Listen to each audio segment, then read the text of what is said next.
Donc, si tu veux toujours dire que c'est l'autre qui m'a insulté, je vous donne un exemple de quelqu'un que les gens ont attaqué. Les gens ont attaqué et ils sont tranquillisés tout seuls. La femme de Messan. La femme de Messan a été insultée, repassée, rincée, repassée. Mais à la fin, c'est elle qui gagne parce qu'elle n'a jamais répondu aux gens. Les gens qui l'insultaient se sont fatigués, qui l'insultent encore. C'est ce qu'on appelle de la grandeur. Voilà. Elle a eu de la hauteur, elle a eu de la grandeur, elle est félicitée. Parce qu'elle essaie, Madame Messan n'a jamais rendu les coups.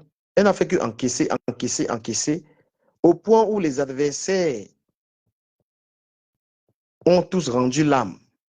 Vaincre sans se battre. Madame Messan, c'est un exemple dans cette chose. Si on prend Amélie, Amélie, par exemple, elle a donné les coups, elle a bagarré, elle est morte dans son propre film. Oui, elle est morte dans son propre film parce que Amélie, c'est elle qui a organisé toute la cabale contre M. Messan et sa femme. Elle s'est ralliée à Compressor. Et après, aujourd'hui, voilà, Compressor. C'est ça, il faut jamais participer à ces choses-là. Parce que ça va tu vas payer. Il faut être tout simplement juste. Ceux qui sont justes gagnent. Dans chaque combat, il faut avoir la position d'être dans la vérité. Tu gagneras. Amélie a été dans le mensonge, elle est tombée. Parce que le clash, dans le clash qu'il y avait avec Messan, la position qu'elle avait prise là-dedans, c'était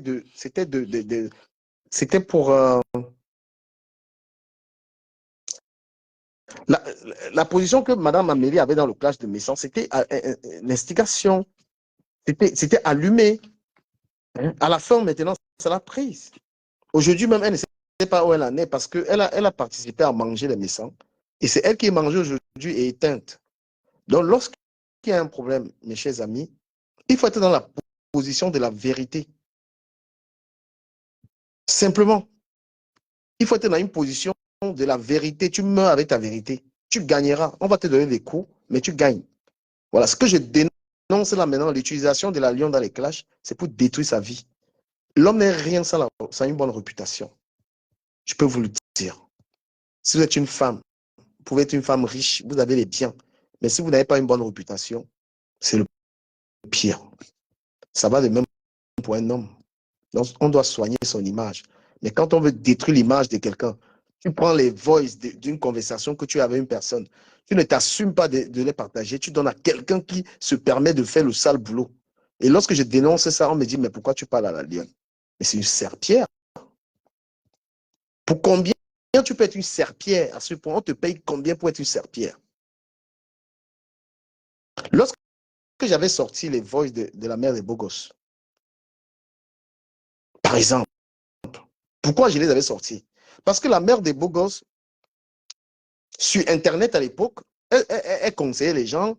C'était une femme qui venait sur Internet, qui conseillait les gens, qui étaient contre les trucs de lait. Je l'entendais. Et puis, quand j'écoutais les voix, c'était un autre discours. Quand une femme me dit que j'ai passé la nuit avec elle, une femme, j'écoute comment elle dit que telle personne vend le piment chez elle, j'écoutais des trucs, je dis, mais toi, non. Oh, Tani Jean, tu es un homme, laisse-moi les conneries là, mon frère. Pardon. Donc, quand j'ai écouté les voix de la mère des beaux gosses, j'ai dit, mais la femme, s'il tient un discours qui est contraire à ce que je suis en train d'entendre dans les voices, autant mieux on la découvre qui elle est. Et dans les voices, j'entends comment une femme me fait comprendre que la femme dit que la mère des beaux gosses a voulu dormir avec elle et que la mère des beaux gosses lui a fait des avances. Elles ont dormi ensemble. J'entends tout ça. Il dit que, mais non, non, non, non, non. Il faut que la mère des beaux gosses vienne éclaircir cette histoire avec cette dame. C'est par rapport à ça que j'ai fait écouter ces trucs dans lesquels la mère des beaux gosses dit que les blogueuses viennent vendre le piment chez elle. Que les blogueurs viennent vendre le piment chez elle et tout ça. Donc, quand tu tiens un discours sur la toile qui est contraire à ce que tu vis dans la vraie vie, eh ben, je prends le soin, si j'ai les preuves, de venir démonter ça. Même si je m'entends avec toi. Je dis que, mais pourquoi tu mens?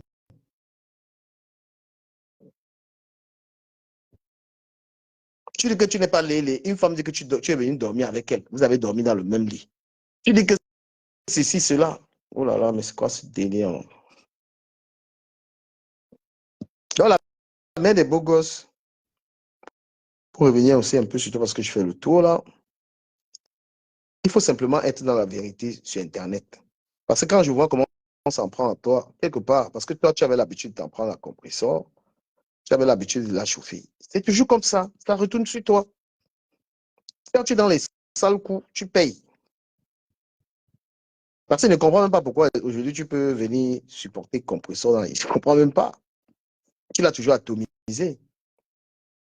Chaque fois qu'elle a eu des problèmes avec Lolo, tu as toujours pris position. Ou Lolo même parfois dans le négatif, tu vois. Voilà, c'est ce que je voulais dire. Que il faut s'assumer dans ces choses-là. Il faut avoir les mêmes bas. L'ombracata est cruel, c'est vrai, mais ça prend des proportions où les gens, c'est-à-dire que là où ça devient vraiment plus cruel, c'est parce que les gens copient ces systèmes.